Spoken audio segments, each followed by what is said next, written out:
ছাদনা super speciality হাসপাতালের বেডে বসে পরীক্ষা দিল পরীক্ষার্থী। জীবনের প্রথম বড় পরীক্ষা মাধ্যমিক দিতে হলো হাসপাতালের বেডে বসে। শারীরিক অসুস্থতার কারণে মাধ্যমিক পরীক্ষা দেওয়ার এক প্রকার অনিশ্চিত হয়ে পড়েছিল ছাদনা ব্লকের আরোরা হাই স্কুলের ছাত্রী নিশা বাউরির। গত শুক্রবার তার শরীরে কম রক্ত থাকায় তাকে ছাদনা সুপার স্পেশালিটি হাসপাতালে ভর্তি করে বাড়ির লোকজন। এরপর নিশা ঠিক করে সে হাসপাতালের বেডে বসে মাধ্যমিক পরীক্ষা দেবে। সেই মোতাবেক তার পরিবারের পক্ষ থেকে চিকিৎসকদের সঙ্গে এই বিষয়ে কথা বলা হয়। তারপরেই হাসপাতালের তরফ থেকে স্কুল কর্তৃপক্ষ ও জেলা প্রশাসনের সঙ্গে যোগাযোগ করে নিশা বাউরির পরীক্ষার ব্যবস্থা করা হয়। আজ মাধ্যমিক পরীক্ষার প্রথম দিন। বাঁকুড়া জেলার ছাদনা ব্লকের আরোরা হাই স্কুলের ছাত্রী নিশা বাউরি ছাদনা সুপার স্পেশালিটি হাসপাতালের বেডে বসে পরীক্ষা দিল। হাসপাতাল ও স্কুল কর্তৃপক্ষের এই ব্যবস্থাপনায় খুশি নিশা ও তার পরিবারের লোকজন।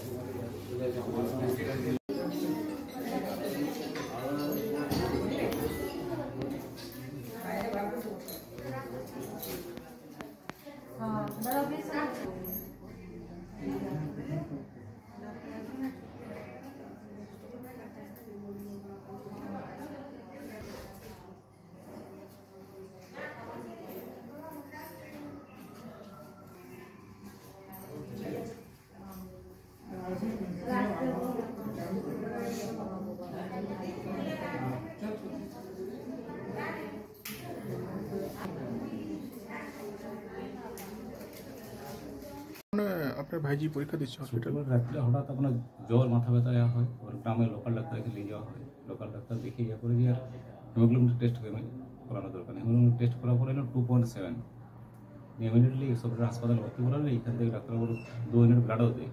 কবে ভর্তি করা হয়? শনিবার দিনে 10:30 11টার মধ্যে, রাত না সকাল। আচ্ছা, তারপর আপনার ওই যে ইয়ে হবে না, ডাক্তারবাবু বলুন পরীক্ষা দিতে আসে, তাহলে ছুটি দেওয়ার ব্যবস্থা করুন। বলছি না, এখন দিয়ে যাবো না, যেহেতু রক্ত একবারে কম, তা আপনারা পরীক্ষার ব্যবস্থা এখান থেকে করুন। আমরা লোকাল হেডমাস্টারের সঙ্গে ইয়ে করি, যে স্কুলের ছাত্রী আরোরা হাই স্কুলের টিচারের সঙ্গে, উনি সব ব্যবস্থা করে। লোকাল থানা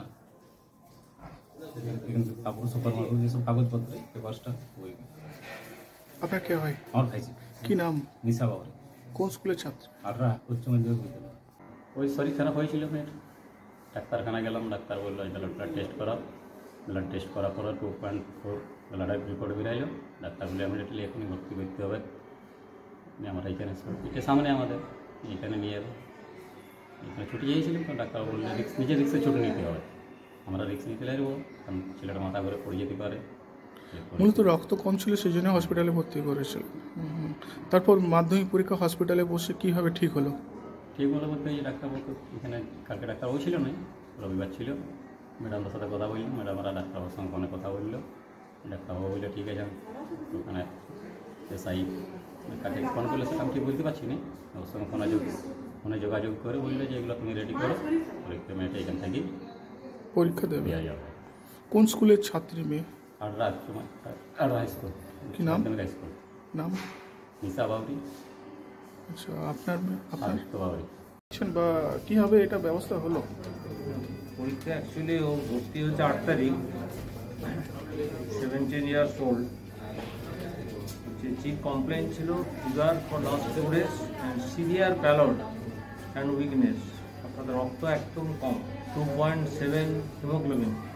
তাকে তো এইভাবে ডিসচার্জও করা যাবে না, তাহলে এখানে আমাদের সেপারেটেড যে রুম আছে জাস্ট ওয়ার্ডের পাশে, বিসাইডস দ্য ওয়ার্ড, সেই রুমে পরীক্ষা দিচ্ছে। ওকে আমরা অলরেডি 1 বোতল পিআরপিসি দিয়েছি আর কি, এবং কিছু ব্লাড ইনভেস্টিগেশনের জন্য পাঠানো হয়েছে।